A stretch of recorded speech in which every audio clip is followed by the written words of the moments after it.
Do you know what I'm going to title this podcast? I have no idea. The Other 51. Excellent.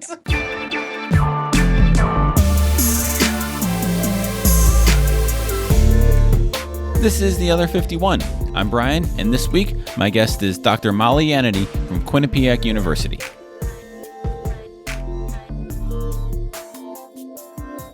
This is a very special episode and a very special guest because it was 5 years ago this week that The Other 51 debuted, and my first episode was with my very dear friend, Dr. Molly Yanity. And to celebrate 5 years-ish, we got her back. Molly, welcome back. Thank you. It is so nice to be here again. It is nice. I forgot when we were talking, this is actually your third appearance because you were on the athletic roundtable that we published as an episode a couple of last summer. So yeah, I feel like a regular. You are. You, my wife, and Alyssa Oriamar are my rotating bit players. So this is fantastic. Awesome. Yeah, to be a regular when you have guys like like John Branch or Joe Posnanski or Mina Kimes. I mean, yeah, I feel I'm feeling pretty good about myself. You should. So it's been, like I said, we started this. I started this 5 years ago, and here we are. So when we started, we talked last time. We were both on the tenure track. Now we are both tenured, which is awesome for both of us. So I'm curious just a little bit in starting off generally, how has writing changed for you in the past 5 years? Going from that tenure track, publishing and writing a lot, now being tenured, how has writing your professional writing life changed over the last 5 years? It's really interesting because Quinnipiac University is not an R1 institution, so I'm not in the publisher parish mode of things, and I never was. So I really didn't feel that that crank it out pressure, if you will. And I really got to spend more time on sort of passion projects than really just than cranking out the publications. So I would say, so that's a long way of saying that I really don't think that my writing has changed much. But through the years, I got the opportunity, as you just mentioned with the Athletic. I spent a summer freelancing for the Athletic and covered the WNBA, and oh my gosh, that was so much fun to be a sports writer again. Mm-hmm. And I realized that I am a much better sports writer after having taught sports writing, and literally because I'm really hyper aware of practice what you preach all of a sudden. I became the chair of our department last summer. Nothing like going into a semi-administrative role in a pandemic. So that had really kind of cramped my writing style in the sense that I did not think I was going to have nearly as much time to do some of the things I wanted. But also because of the pandemic, my sabbatical was delayed a year. So, and I had a book project, so I had to find the time to edit a book and write a couple chapters while all that was going on. So I got really disciplined in just the timing of it, of teaching classes, doing the administrative stuff, and being really disciplined about when I write and things like that. And I never really paid much attention to that before. So that was something that I had to pay a lot more attention to. But overall, I think I've gotten to spread my wings in doing the very strict definition of the academic writing.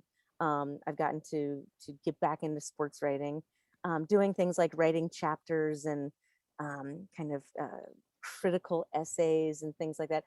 I'm writing more diversely than I ever have. Okay. And that is really fun for me right now. The kind of balancing administrative stuff is got to be the biggest challenge. That's the worst, right? Yeah.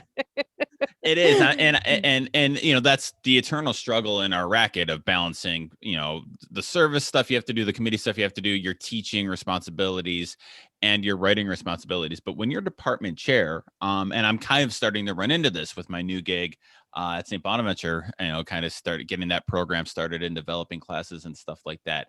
And I'm like you, Congratulations, by the way. thank I you. actually haven't put that on the record, but congrats. Thank you. And so it's weird because, as a former sports journalist, I think you can relate. Like, I felt like I was disciplined, but that's because when I was a journalist, like, you had a deadline. So that like forced like the game ended, you got to get the story in by 10:30 regardless. So that was kind of a forced deadline, a forced discipline. And in the writing that we do now, like, there are deadlines, but they're a lot more distant and open-ended and much more, especially when you're working on your own projects, there's that fluidity of it. You don't have to have anything done. And so I'm wondering kind of how you've kind of balanced all that, how you find time to write in with your chair responsibilities, and all of that, but also kind of force, kind of creating that discipline in yourself to overcome that kind of natural journalist procrastination a lot of us have. For the academic writing, I think it's for me having a partner in it. Danielle Coombs from Kent State was Who's awesome. yes, who's incredibly awesome. She was my co-editor on this book that we have coming out this summer, and and I didn't want to let her down. I wanted her to think I was good at it. I mean, so some of that peer pressure, it really helped. We had a deadline that became for that project specifically. I wanted us to have one of our chapters finished so that we could give it to the publisher, and the publisher could see some of the stuff that we wanted to do, and we kind of worked along the lines of, hey, let's get this out for a conference first, and then we'll fine tune it and have it for the publisher, and then we showed some potential authors what we were doing, and so it's just kind of that kind of we sort of made up deadlines as we were going along, and that helped a lot. But there's also very honestly, our own work falls to the back burner. There is the administrative stuff. I mean, I have something along the lines of 70 academic advisees, and they have to be advised by this point, and my writing is not going to happen in that time.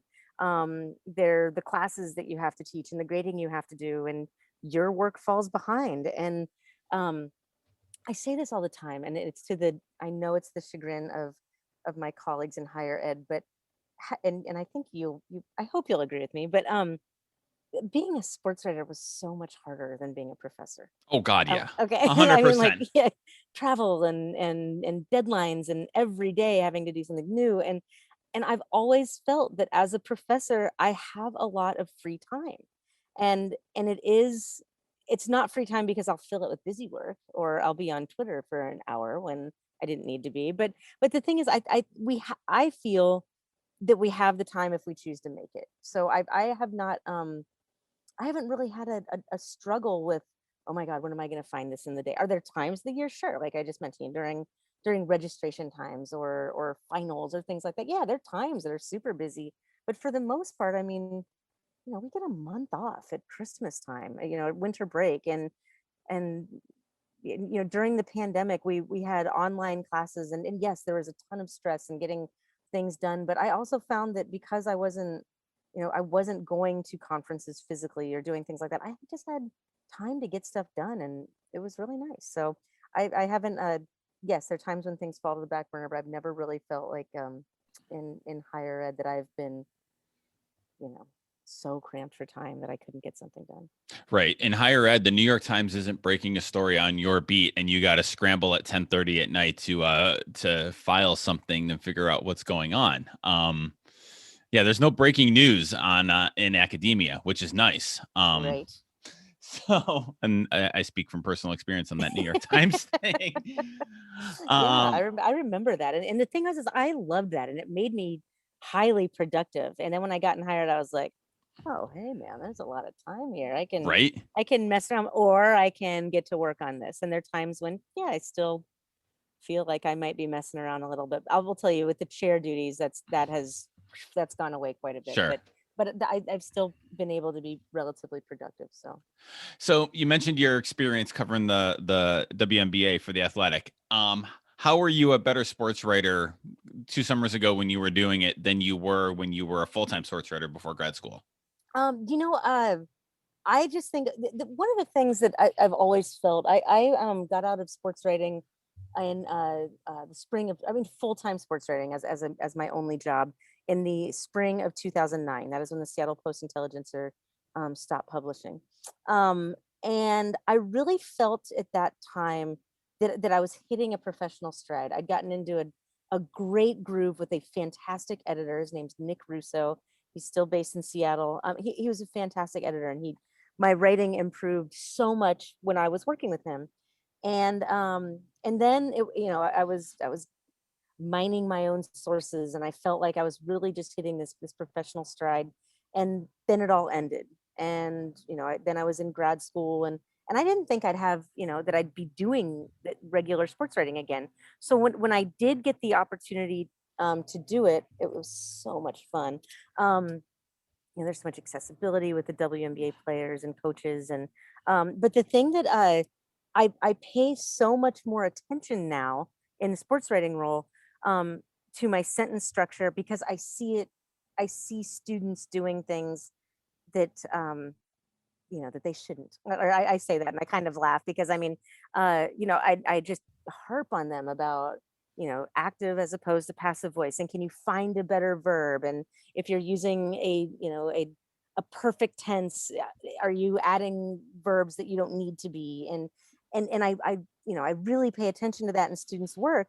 And because I have spent the last several years doing that with students, I'm going to be doubly hard on myself with it, because I know that they will read it and be like, "Oh, hey, Yanity, you use passive voice here. What's the?" And the thing is that, like, it got to a point where I was like, would passive voice be what I want here? And I never did that when I was actually a sports writer. Right.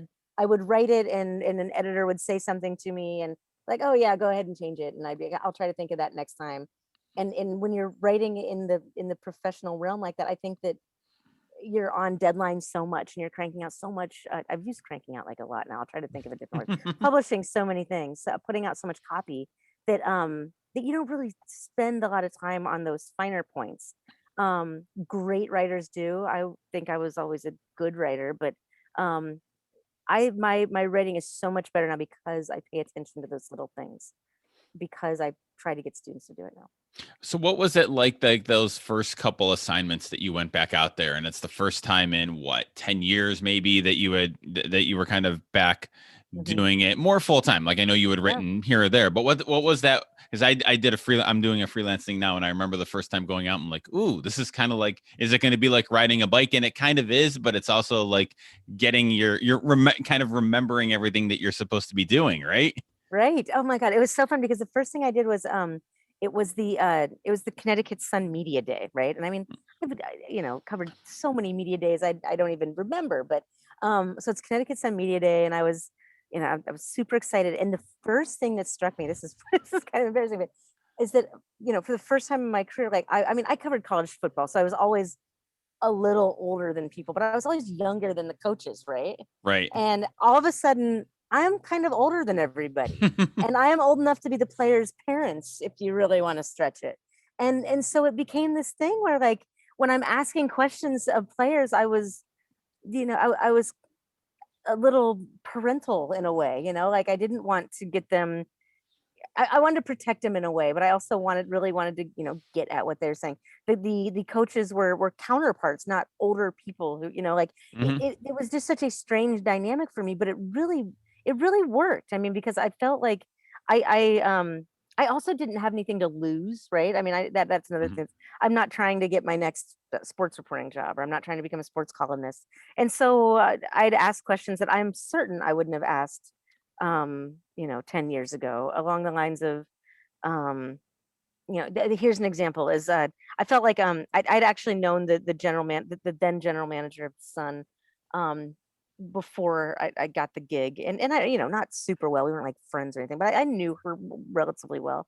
And they had been the franchise was doing a like a first responders and military appreciation night, and I'd written a piece about the coach's sister, who was a highly decorated fire chief in Colorado, and I knew that they were going to be doing a lot of stuff with police on before the game, and other kinds of first responders. And I actually went to the general manager and I asked her, um, if the players who all of the players, uh, everyone on the roster at that point was black, and I asked if the players had been consulted and if there was anything. Now, this was a couple years before, 3 years before George Floyd, and but yeah, right after Kaepernick. So I was just like, okay, so have players been consulted, and is there anything?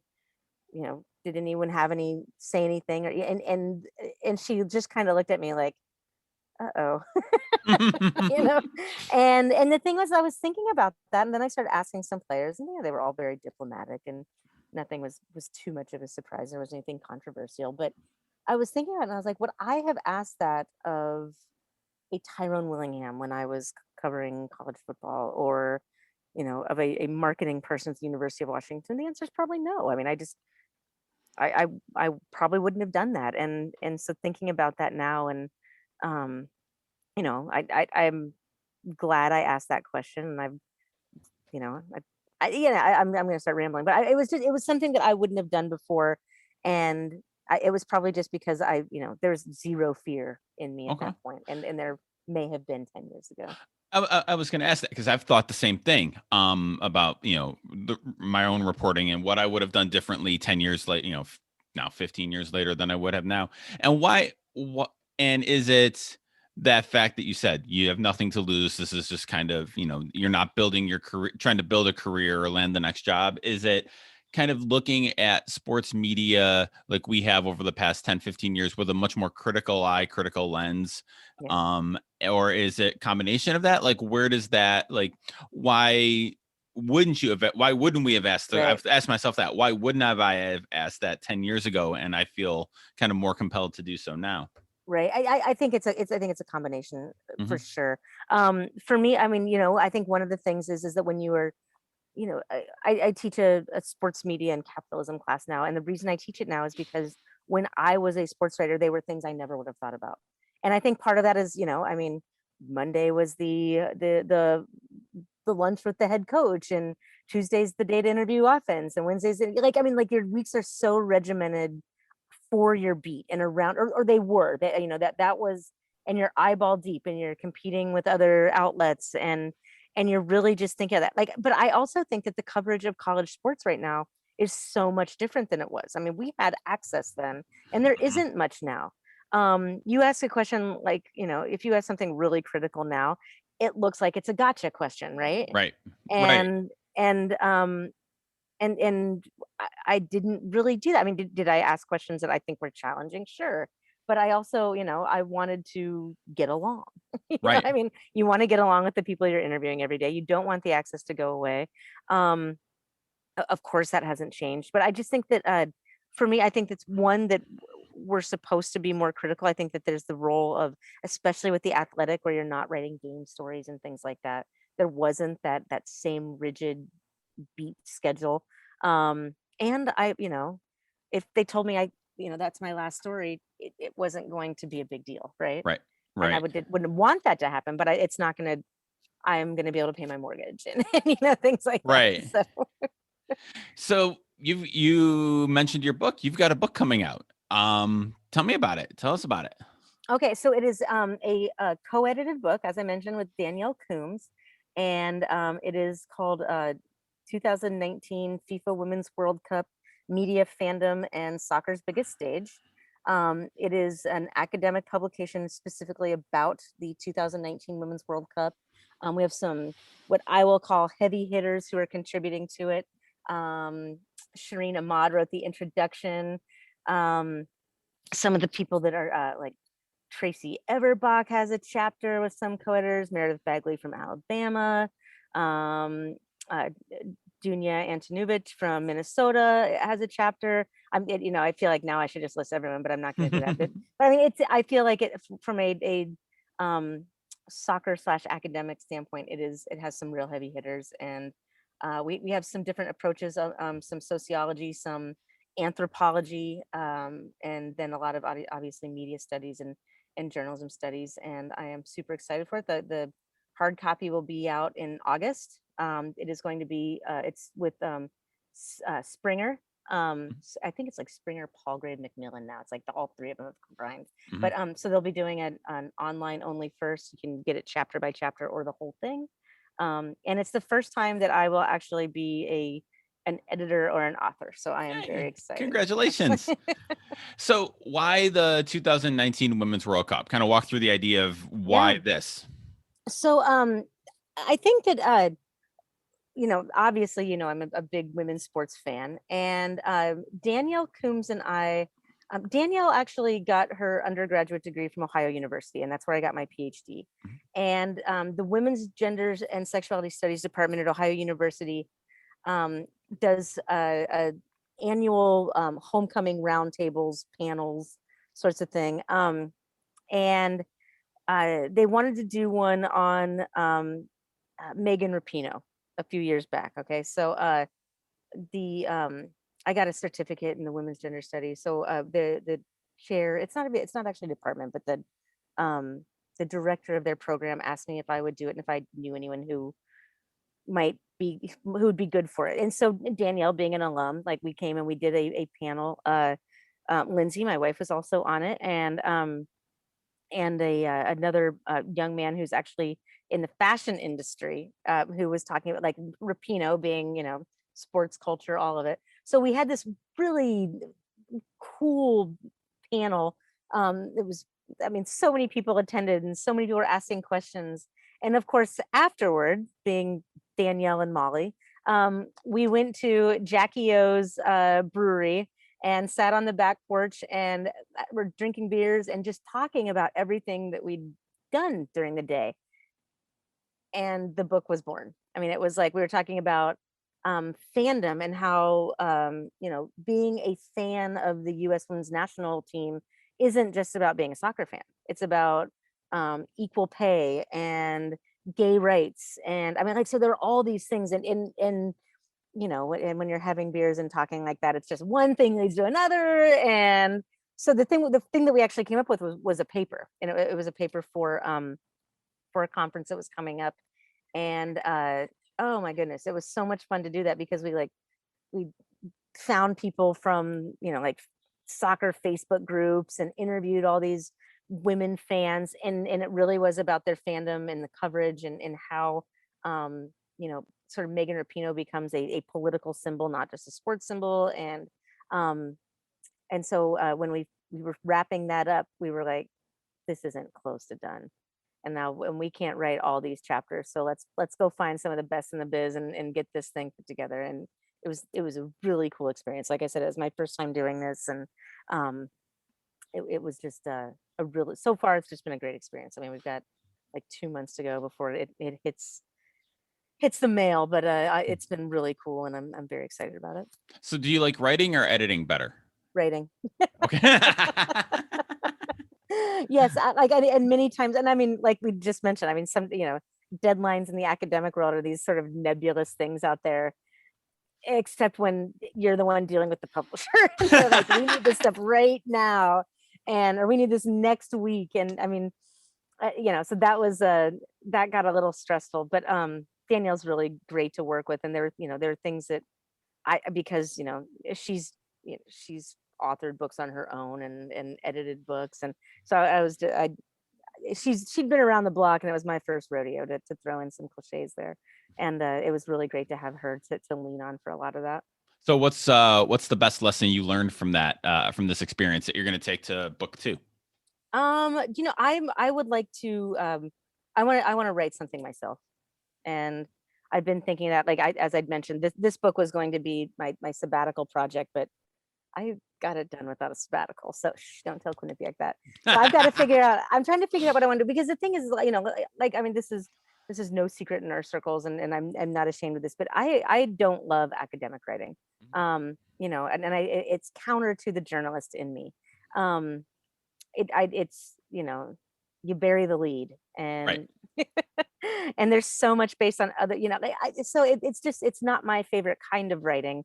Um, and I don't think I'm particularly good at it, to be very honest. I have a shining moment here or there, but it's not my strength. And so I'm bouncing around with a couple ideas, and the one lesson is that that I want to do something solo. Mhm. Is that a lesson or is that an idea? I guess Both. either. Okay. Yeah.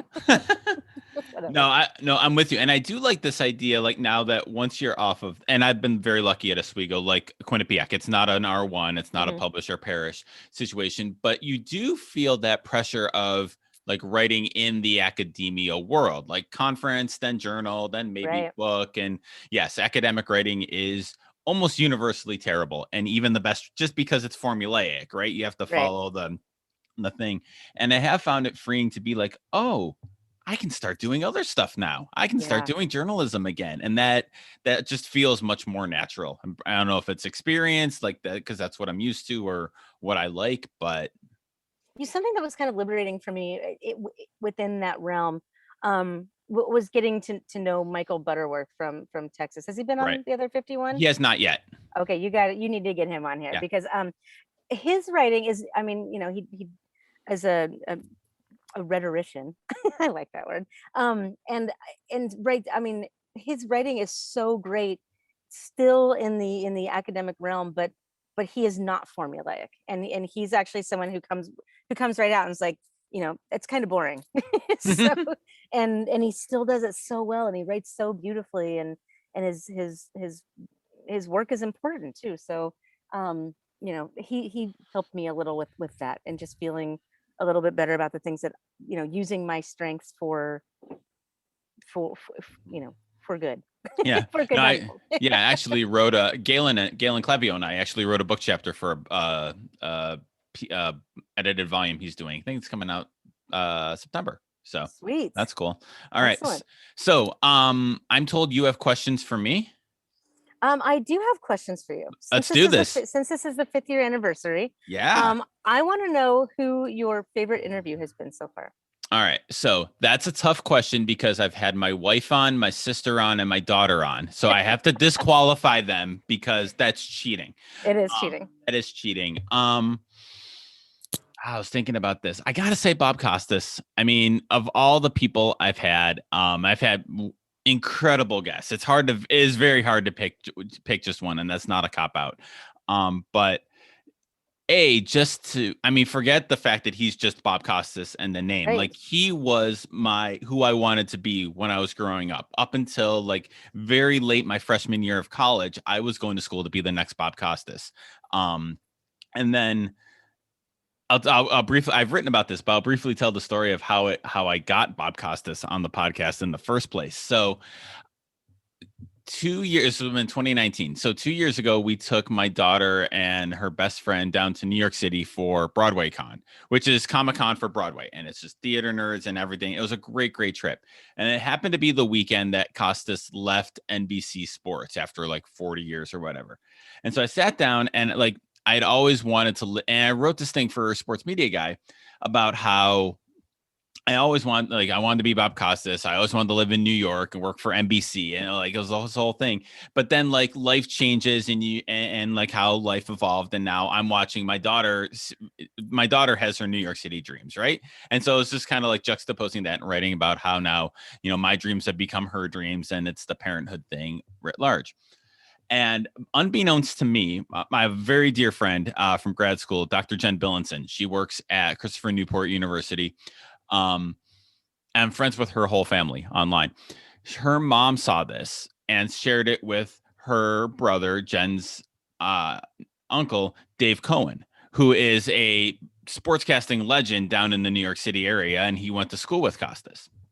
And so she shared this with him and said, would it be possible, for have Bob to call him or be on his podcast? I know it mean the world to him. He got it to Bob's secretary. Bob said, yeah, he's willing to do it. He can do it the next day this week. I'm like, Shoot. Okay. Yes. Okay. And so 2 days later, I actually did not have my setup here. It was, I just had my laptop. I went to my wife's ad agency where they have a recording booth. I set up in the professional recording booth, and Bob Costas calls my cell phone, or I call Bob Costas on my cell phone, and we talk for a half hour. So That is amazing. that was great. Yeah. I love that. Was there a question or something that you talked about that was that you learned something new from him, do you think? Let me And like, think. because I know that Yeah. I mean, you know his career, you know this. Was there anything that like new enlightenment from Bob Costas? So I think it was when we kind of tied it back to writing on how great writers have a voice the way that great broadcasters have a voice. This was right after oh god, Dan Jenkins had passed away, and so I was reading a lot of his work at the time, and it was like, you can listen to a Bob Costas or Marv Albert like instantly, and their voice or their call. And writers are the same way, that you can pick up a great voice like that instantaneously. So that was neat. That was neat. Very cool. Yeah. Has who's been the biggest disappointment that you didn't get, that you asked that you really wanted?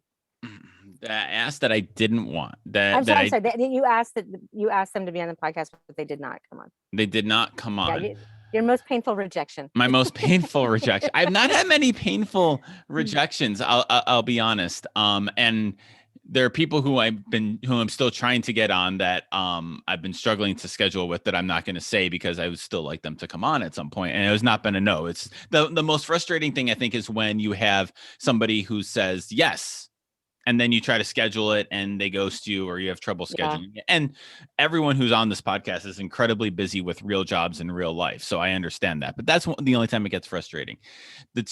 So my favorite rejection was from Lin-Manuel Miranda. Okay, I figured it was. Yeah. So I had to try. I did ask. I know we're going to talk about Brandi Carlile in a minute. I did email her publicist and got an answer, and it was a very polite. She does. Don't have time for it, and I expected that. One of the things I tell my students is ask. The worst thing that can happen is they ghost you or they say no. But the best thing that happens is, yeah, I got 20 minutes. Let's do this. So I emailed Lin-Manuel Miranda. Obviously, he's if you're going to ask who the dream guest is, he's number one on the list. And I had emailed him, like I found like the press link on his website. And so I sent a request, and didn't hear anything, never expected to. Got an email back from a PR assistant asking me for my mailing address. So I gave it. A couple days later, I get a postcard in the mail. It's a Lin-Manuel Miranda postcard, and on the back is like, "Dear Brian, thank you for reaching out. So good to hear from you. Time constraints mean I can't do the podcast interview, but I wish you nothing but the best with the other 51. ... Great name! ! Yes. All the best, and siempre Lin-Manuel Miranda." And like, that is the politest and best no that I've ever gotten, but it's so, indicative of the person that we all think he is. Right. He could just say no, and that's fine, or not say anything, but to take the time to or not say anything. That's probably what you'd expect, right? Yeah, I mean, but to get a personalized rejection letter is kind of awesome. So yes, that is so cool. Yeah. Oh, the thing is, I know I'm speaking of time constraints. I don't want the 5-year anniversary episode to be ridiculously long. But I would sit here and talk with you all day. Yeah, no, it's totally fine. And like, some of my favorite interviews have just been, not necessarily the biggest names, but just like people who, maybe aren't big names, but who don't necessarily have anything to sell or don't do interviews that often.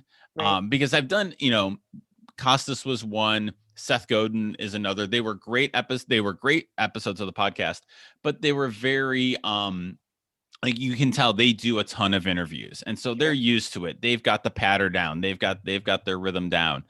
And having Poznansky on, the one fun one was, I had him on early on, then I had him on for episode 100, and he made a joke about, you really need me to have me on for episode 138, just randomly. And so I got to episode 138. I emailed him and said, "Hey, would you be willing to be on? Because you said this," and just like, he had no, like, the episode 100 was when the Houdini book came out. So, it's part of the book thing. I'm like, "I know you don't have anything. Do you want to come on?" He's like, "Yeah." And so we just chatted for like 40 minutes, which Oh, is so great. cool. Shea God. Serrano, another great story. And then we'll start wrapping this up. Shea Serrano I had on twice. And the second time, the first interview, I didn't do good. I was super nervous, and it was like a very quick turnaround from when he said he could do it to do it. And so I had him on again, and I was super nervous. But what was funny was I had emailed him after he did the short story that came out last summer. And so I have him on, so I invite him on, and then he emails me a Saturday. So it's Saturday at like 3:30. We're getting ready to go over to friend's house with Ellie to see her best friend, and we're friends with their parents. And I get an email from Shea Serrano. Hey, I can do this in 20 minutes. Oh, shoot. Okay. Yeah, let's do this. I'll meet you guys over there. You go. And so the quick turner, and so that was a quick turnaround. Did you talk with him about the WNBA? I did not.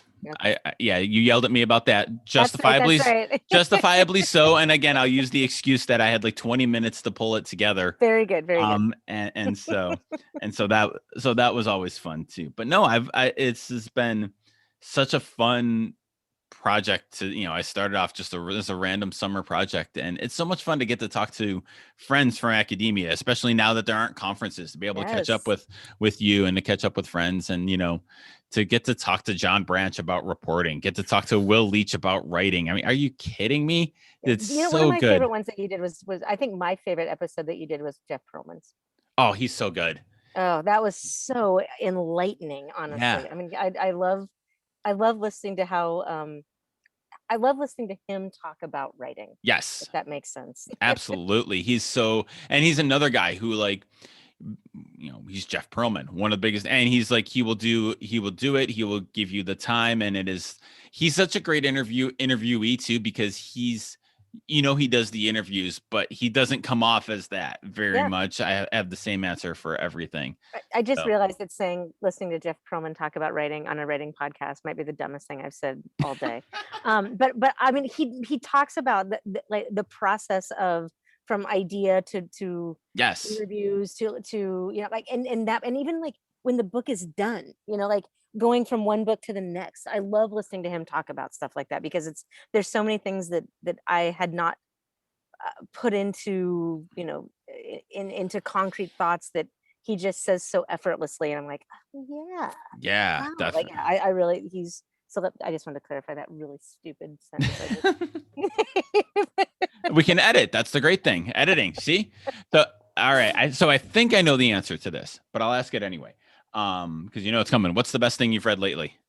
The best thing I have read lately. Okay, this is changing. Like, I've read so much lately, but I think that you think I'm going to say Brandi Carlile's memoir. Right. Okay, that is not it. Okay. But I really enjoyed that book. Mm-hmm. But one of the things that I thought was really, I don't want to say strange, but I'll say limiting, is it to me, it very much felt like it was a memoir written with people whose feelings she didn't want to hurt. Okay. Yeah. Okay. Absolutely. Like, I mean, I consider myself a Brandi Carlile connoisseur, right? I mean, right. I was watching her play. I literally saw her play at a ravioli restaurant in Seattle when she was not quite 21.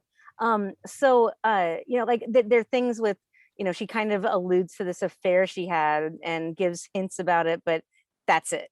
And then it kind of stops on that. And then she talks about her relationship with her brother, but there seems to be a really big gap there. Right. And I was like obviously, and I get that, I fully get it, but I felt that was limiting to it, but I still really enjoyed it. And I thought that there were some things that resonate in my mind, and but I keep going. Okay, so the best thing that I have read recently, I know this sounds so cheesy, but I just read Where the Crawdads Sing. Like, I just finished it, and it was so enjoyable. Like, I just really enjoyed that book. And I'm reading right now The Overstory, which won the Pulitzer a couple of years back. And at first I was having a hard time getting into that, but now that I'm like about 2/3 the way, and I kind of can't put it down unless I'm gonna do a podcast with one of my friends. So I always think that have a great intro to Brandi story, but you win. Because we first saw Brandi Carlile in 2005. She opened for Howie Day at St. Bonaventure. And we had no idea, So like we went to awesome. see Howie Day because he had that song on the radio, and who's this girl singing before him? And she did a version of Hallelujah, Jeff Buckley, Oh, the Jeff Buckley's cover of the Leonard Cohen song that just peeled the paint off the wall. I'm like, ooh, who yep. is this? And so that was very cool seeing her like get to this level of fame, because it's like, oh, the world's finally catching up to what we've known all along. And I do agree with you on the book. I felt like it was very enjoyable in the way that like it's very much like the Johnny Cash autobiography is, in that it's like you're sitting with them, hearing them tell these stories. Right. And and I agree with you on the limitations of it, but it's a wonderful kind of hearing it in Brandi's voice is Right. very delightful and very nice. So the best thing I have read lately, and I said this last week and I'll say this for several weeks, is How Lucky by Will Leach. It is remarkably good. That you put, I saw that you tweeted about that, I believe, and I actually just Yes. put a hold on that at our local library because It I want to read that one next too. it is very, I mean, it reads like Will. Like it's very clearly Will's writing, and you can hear Will. If you read Will at all, the writing is gonna click. But it's such a beautiful story. It's such a good story. Like it's delightful. It's a really good, positive book. It's a story well told. It was just a really great book. I can't say enough about it. And Will is, been on the podcast several times. He speaks to my class. He is an incredibly good dude. That's And awesome. so I love yeah, that part of it too. I think that my this is awful to say because I first I'll take a moment to acknowledge the hundreds of thousands of people who have died from COVID, and that is yes, not to be, that's not, I don't take that lightly, but a really silver lining of that all for me was that I had a lot of time to read and I really took advantage of it. And I have this like kind of cheesy thing that I want to read all the every Pulitzer Prize winner for fiction from when I was born. oh And I'm nice, almost there. I'm almost there. And I try not to like just do one after the other because then it gets a little heavy, right? I mean, they're yeah, usually heavy kind of yeah, books. yeah. So I usually try to do like a couple a year just to space it out a little. And I read The Nickel Boys. Oh, it's so good. Oh my God. It was so good. So then I honestly that's probably the best book I've read in 5 years. Yeah. And that was actually the first time I read Colson Whitehead. Oh, So then I was like, wait a he's. minute. Okay, Mhm. so then I started just binging on him, and oh my, I talk about heavy stuff, but Oh, so um good though. the Underground Railroad, like I was Mhm. dreaming about that for weeks.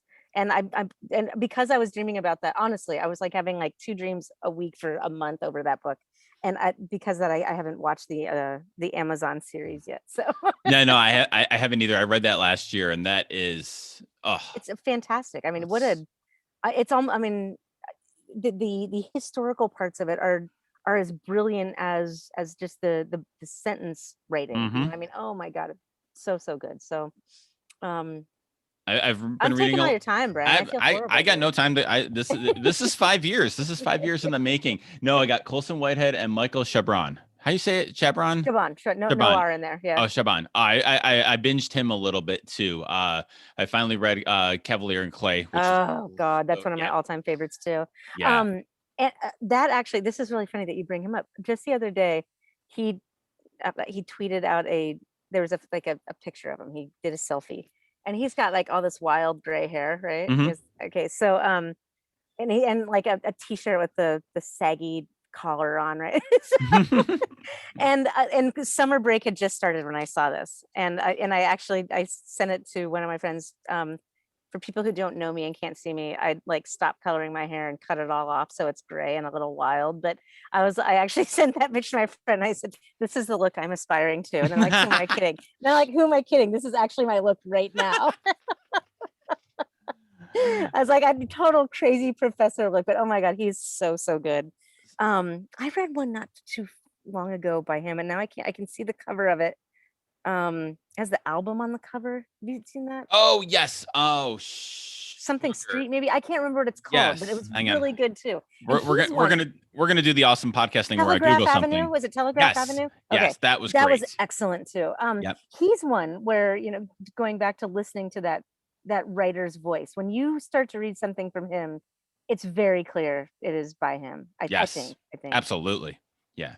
So, well, we could do this all day, but we probably should do some work at some point. So, and got to let the dogs out. So, Molly, 5 years, and we won't wait 5 years before we do this again. But this has been awesome. Thank you. Oh, thank you, Brian, and congratulations on the 5-year anniversary.